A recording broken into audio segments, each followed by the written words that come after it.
Buen día, este es el ejercicio número 8 de la lista de reproducción de gases ideales para termodinámica. Bueno, y el enunciado es el siguiente. Una mezcla de nitrógeno e hidrógeno ocupa un volumen de 6 litros a una temperatura de 355 Kelvin. ¿Cuál es la presión parcial de cada gas? Bueno, pues dibujamos nuevamente nuestro cilindro, el cual se tiene una mezcla de dos gases.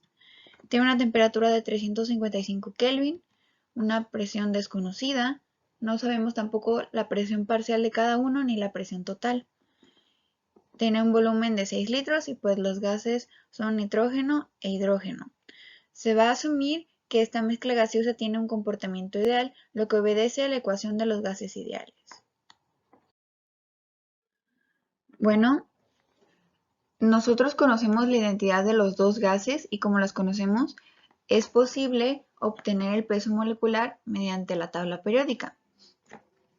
Y bueno, ahora se necesita un procedimiento propuesto debido a que es una mezcla gaseosa y nos están preguntando las presiones parciales de cada uno, por lo que suele subirse un poco más la dificultad. El primer paso que se tiene que realizar es obtener los moles. Después se tiene que encontrar la presión del sistema, la presión total de los dos, y después encontrar la presión parcial. Bueno, y estas son las fórmulas que vamos a utilizar.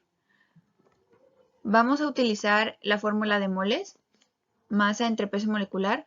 Vamos a utilizar la fórmula de gases ideales, despejada para presión, porque vamos a obtener con esta la presión total del sistema. Y mediante la ley de Dalton, vamos a obtener la presión parcial de cada gas. Y significa un componente. Y NT es los moles totales. Bueno, esta es la resolución. Vamos a calcular los moles de cada uno de los compuestos de nuestra mezcla gaseosa.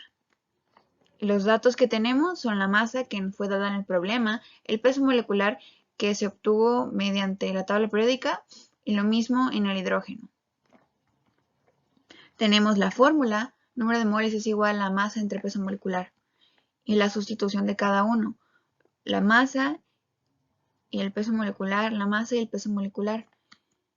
Y nos da un resultado en el caso del nitrógeno de 2.5 moles y en el caso del hidrógeno de 15 moles.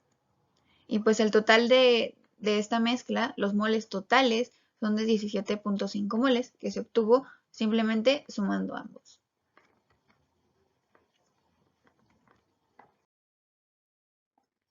Y bueno, una vez teniendo los moles totales de la mezcla, es posible obtener la presión total del sistema, mediante la fórmula del gas ideal. Tenemos la sustitución, tenemos el número de moles que obtuvimos hace un momento, la constante, la temperatura y el volumen que fue dado en el enunciado. Y nos da una presión de 8.4963 atmósferas. Nuevamente las unidades se pueden comprobar mediante un análisis dimensional. Los moles se eliminan con estos moles, los kelvin se eliminan con estos kelvin y obtenemos lo siguiente, donde por ley de la tortilla se sabe que los extremos inferiores se quedan en la parte inferior y los extremos superiores se quedan en la parte superior. Podemos darnos cuenta que estas atmósferas corresponden con las unidades del resultado. Y bueno, una vez obtenida la presión total es posible calcular las presiones parciales mediante la ley de Dalton y se procede a sustituir los datos que anteriormente obtuvimos para cada uno de los componentes de la mezcla gaseosa, para el nitrógeno y para el hidrógeno. Y se tiene un resultado de 1.2138 atmósferas para el nitrógeno y 7.2802 atmósferas para el hidrógeno.